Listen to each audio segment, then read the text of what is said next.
All right, well, welcome back to countdown to my first Ironman. Are we at 5 weeks? I think we're at 5 weeks. It is 5 weeks away. I just got back from my massage therapy at Agile, and man, I feel amazing. So one thing about me is I really don't like massages. I really don't like anyone touching me. It's not my thing. I'm ticklish. But man, this feels amazing. So just want to let you guys know that I am feeling ready to go. This week is a softer week when it comes to the cycling. Instead of doing 100 miles this week, I'm doing 90 miles. That's what's on the workout plan, and followed up with a 45-minute run. So that's going to be on the agenda for tomorrow. Tonight, or actually today, Friday, I just finished, not just, but earlier today, I finished my swimming, just finished my massage. Now I got to go home and do a 9-mile run. So that's actually one of the reasons why I didn't have my legs massaged. She goes, do you want your legs massaged? I'm like, no, I have to go run. I don't want to be all noodle legs when I have to go and do 9 miles. About to go do 9 miles, and we will see you on the next video. All right, welcome back. So what I wanted to do is, the last time I did this, it was early in the video series. I mean, we're talking about probably sometime either early in the year or last year. So it's been a long time, and I want to kind of revisit it. And what I'm going to do is I want to cover the race course. Actually, the race course for the run has been changed from last year, and there's a whole new course. So I do want to cover the race, or the course, not only for the run. They also eliminated a little bit of the portion of the swim. So the swim is slightly shorter. I mean, maybe, I think less than 500 meters. And then the cycling is still the same, which I will cover as well. So here's the race course in its full entirety. All right, welcome to the race course breakdown. So let's look at the heading. This is for Ironman California, which is going to be in Sacramento. The date, October 22nd, 2023. And the swim is in the river. The run is flat. The average water temperature is going to be 65. The average bike, flat. The average air temperature, 70 degrees. And the airport, Sacramento Airport. So we are going to look at the breakdown of the courses. Now, this course on paper is a fast course. Why? Because you're going downstream with the river. You have a flat bike and a flat run. This is every runner's dream, is to have a course that they can attempt to beat their personal record. So this is the course that's going to be that course to break personal records. Now, the unfortunate thing for me is that I'm going to be comparing all my other races to this race, and I am going to be spoiled with this very fast race. So just because it's fast on paper doesn't mean that I'm going to be fast. So I really have to take advantage of this course and be at my best when it comes to this course. And the way I've trained, I'm definitely come to this race prepared and ready to go. Now, just as a reminder, my goal for the race is 12 hours and 33 minutes. Now, how did I come up with that goal? I look at my age group and just broke it down in the middle, the median. So I just chose 12 hours, 33 minutes. So let's break down the course. So as we scroll down, right, it says right there, break your best. Everyone knows that this is a fast course. So let's look at courses. Now, once I go into the course, here is the swim course. Notice how we are starting at the American River, right? You can see the red line. You can see the arrows of the direction that we are swimming. And those little yellow triangles are the buoys. So I have to make sure that I stay to the right of the buoys. Keeps me in the center of the river.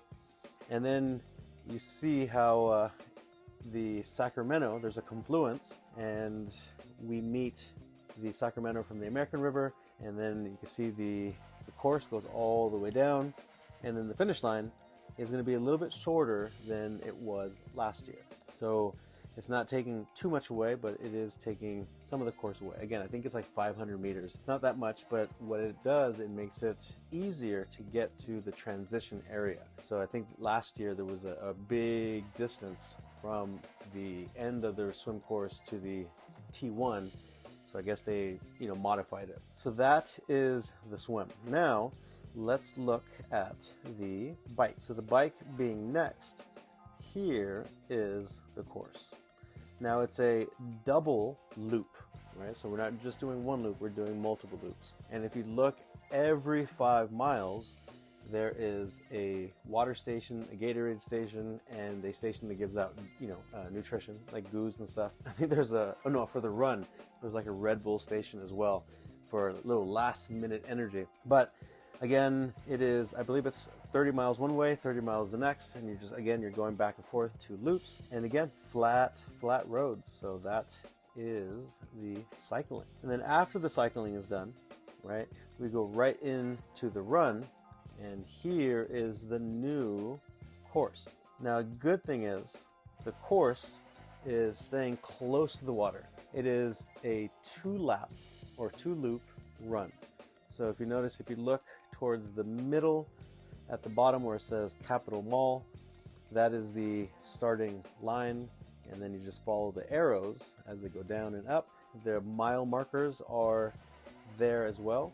You can see all the different water stations, all the different Gatorade stations, and the only time that we really get into the neighborhoods is towards the end, towards the finish line. So around 23, 24, the 23rd or the 24th mile is when we get into the streets, and then we end right here at the Capitol Mall, and that's the finish line. So I am super excited to get this race on the road.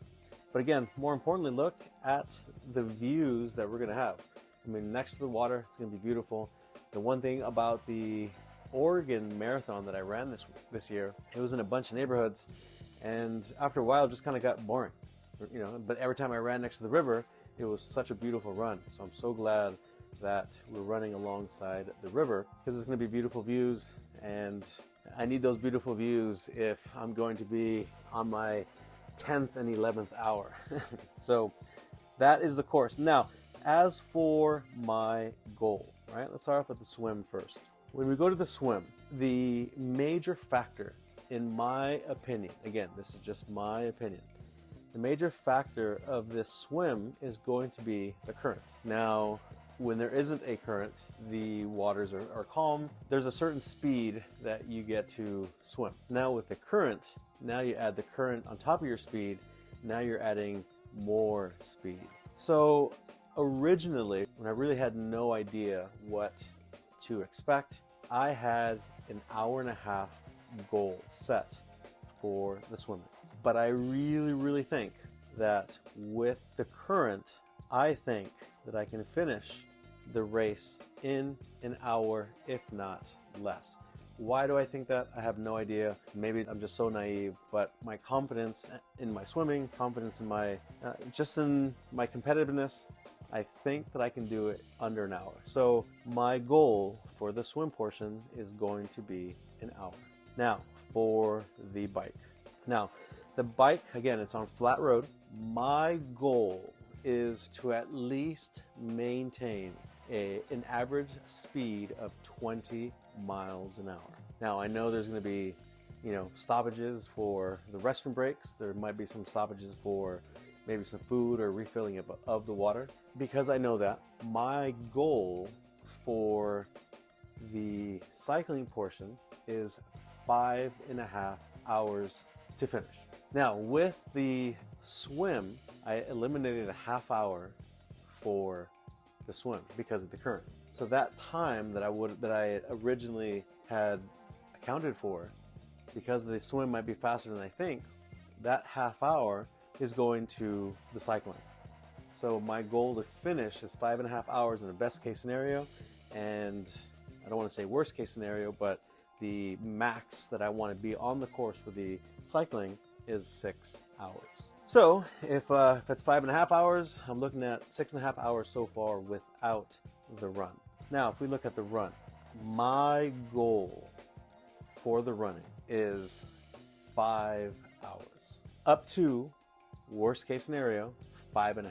And that takes me to 11.5 hours, right? So 5.5 for the run, 5 for the bike. That's 10.5 plus the hour swim, 11.5 or 11.5, which then beats my goal time by an hour.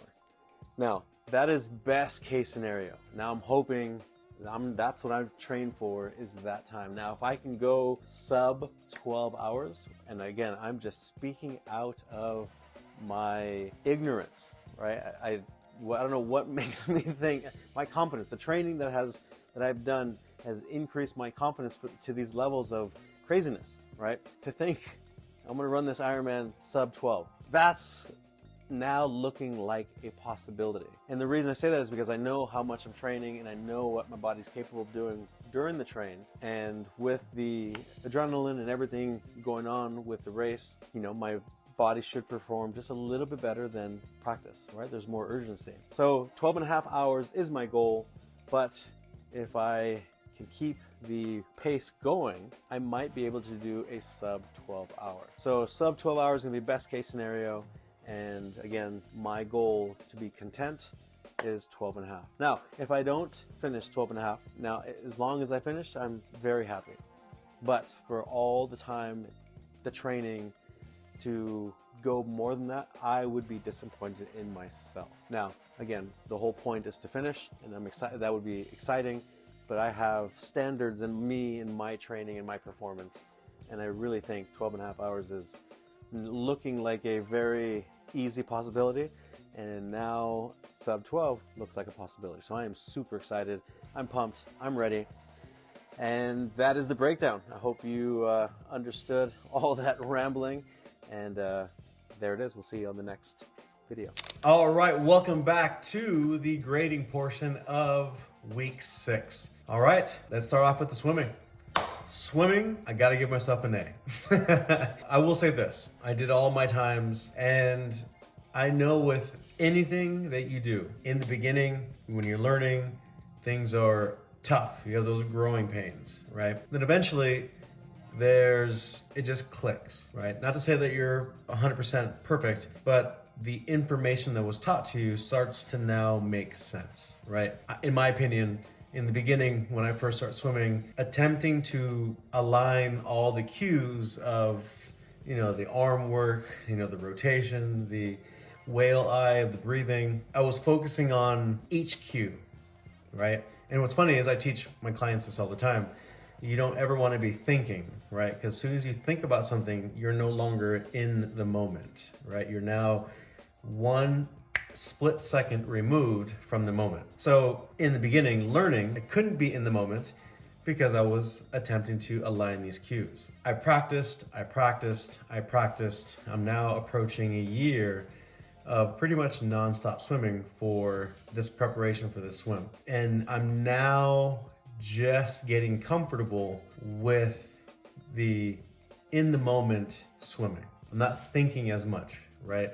Like all of a sudden this week it just started clicking. And when it clicked, I just felt comfortable. Now I'm not saying it's right. I'm not saying it's 100%.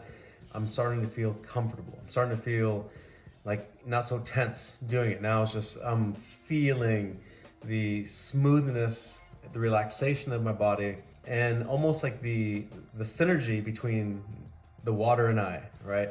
As I push myself forward, I'm decreasing the drag in my movement. In my mind, feels smoother. So I'm very, very content that moment that it clicked, it's clicking right before the race. So that's best case scenario. Again, one of the main reasons why I started so early was to get comfortable by the time race started. Now, if I had learned how to swim and then let's say 6 months go right into the race, not only would that be dumb of me to prepare that way, but I would not feel comfortable, and that discomfort will start to bring up anxiety, fears, and everything else. And believe it or not, yes, I know I'm still 6 weeks away. I don't feel nervous about this race. if anything, my mind has already started to associate this race with an adventure that I would do when I would travel wherever I would travel. So it's no longer becoming that race feeling, it's becoming like an adventure. And to me, when my mind is doing that, it's telling me that I'm comfortable, right? I'm not nervous. Like before a jiu-jitsu tournament, oh my God, my stomach would feel all full of knots, and that feeling would be weeks in advance. And that feeling would go all the way to right, when you make, hand contact just to wish your opponent good luck right before you get into it. And then right before when the match starts, all that goes away, right? But that feeling for weeks, it's a horrible feeling. I personally don't like it, but I don't have that feeling here.